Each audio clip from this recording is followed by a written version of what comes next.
రాష్ట్ర ప్రభుత్వ ఉద్యోగులకు ఇంతకు ముందు కల్పించిన 180 రోజుల పిల్లల సంరక్షణ సెలవును వినియోగించుకునేందుకు ఆ పిల్లల వయసుతో సంబంధం లేకుండా ఎప్పుడైనా తీసుకునేలా నిబంధనలు సడలించారు. దీంతో పాటు ఒంటరి పురుష ఉద్యోగులకు వారి సర్వీసు మొత్తంలో ఎప్పుడైనా ఈ సెలవు వినియోగించుకునే ఆస్కారం కల్పించారు. గతంలో పిల్లల విషయంలో మాత్రమే ఈ వెసులుబాటు ఉండేది. ఇప్పుడు పిల్లల వయసుతో సంబంధం లేకుండా చేశారు. గతంలో మహిళలకు మాత్రమే పదవి విరమణ లోపు ఎప్పుడైనా ఈ సెలవు వినియోగించుకునే వెసులుబాటు ఉండేది. ఇప్పుడు ఒంటరి పురుష ఉద్యోగులకు ఈ వెసులుబాటు కల్పించారు.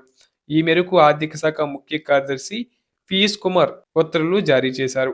పిల్లల చదువులు, పరీక్షలు, వారి అనారోగ్యాల సమయంలో మహిళా ఉద్యోగులు వినియోగించుకునేందుకు వీలుగా గతంలో మహిళా ఉద్యోగిని సర్వీస్ కాలంలో 60 రోజుల పాటు సెలవు వినియోగించుకునేందుకు 2016లో వీలు కల్పించారు.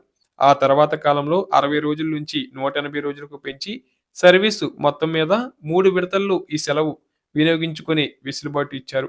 తర్వాత ఒంటరి పురుష ఉద్యోగులకు ఈ సెలవు వినియోగించుకునే ఆస్కారం కల్పించారు. ఇక 3 విడతల నుంచి 10 విడతల్లో ఈ 180 రోజుల సెలవు వాడుకునే ఆస్కారం తర్వాత రోజుల్లో కల్పించారు.